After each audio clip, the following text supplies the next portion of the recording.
Dios en el Antiguo Testamento es conocido como aquel que llama. Nadie es anónimo delante del Señor. Todos con nuestra identidad tenemos una vocación, una misión regalada por Dios, la cual en nuestra vida tenemos que descubrir y dedicar todos nuestros mayores esfuerzos para realizarla.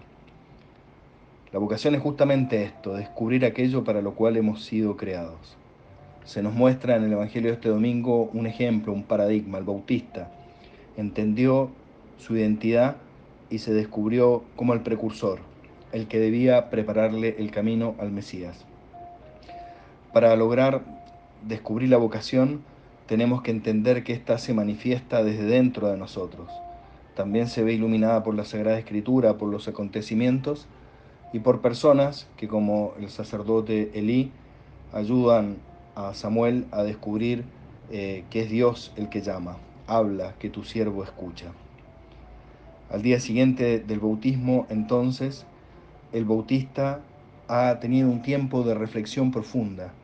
Se ha dado cuenta, aunque le va a costar otras crisis, que Jesús es el verdadero Mesías, pero ya no como ese rey poderoso que viene a darle la libertad al pueblo de Israel, sino como el cordero humilde y manso que entrega su vida para salvarnos a todos, para quitar el pecado del mundo. Sus heridas nos han curado.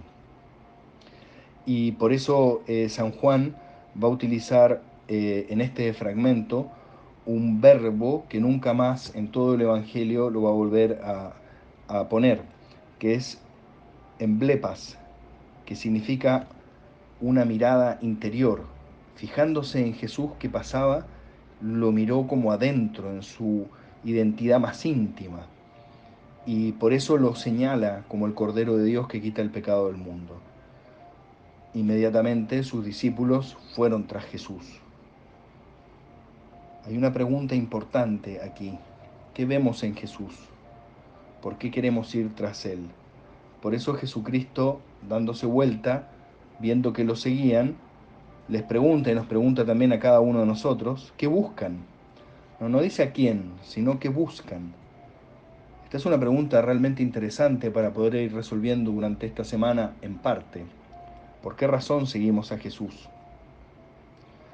Y para eso tenemos que mirar adentro del corazón de Cristo, en su identidad más profunda para desde Él descubrir la nuestra.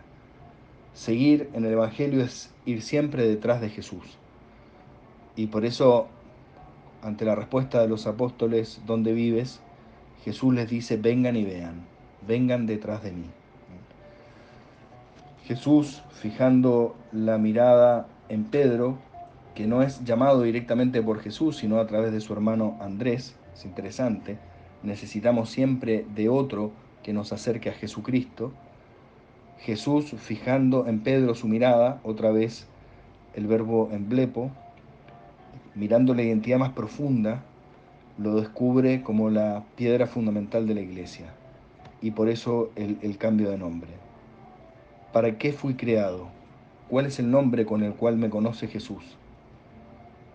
Y cuando vamos descubriendo lo que realmente somos y Dios nos permite la realización de esto, eso nos llena de alegría y por eso nos hace gritar, hemos encontrado al Mesías. Quien ha podido descubrir su identidad, su vocación, su mayor anhelo es que otros puedan encontrarse también con Jesucristo, que es en definitiva que nos revela nuestra propia identidad.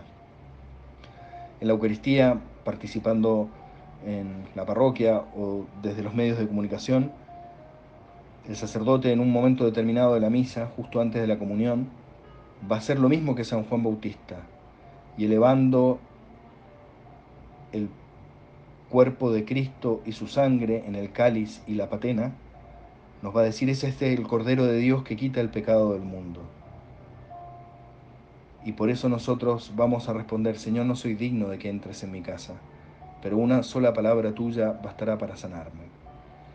Pidámosle al Señor que nos revele esa palabra, el destino, nuestra identidad más propia, para que como estos primeros apóstoles de Cristo nosotros podamos entregar nuestra vida anunciando a los demás que hemos encontrado al Mesías en la persona de Jesucristo nuestro Señor.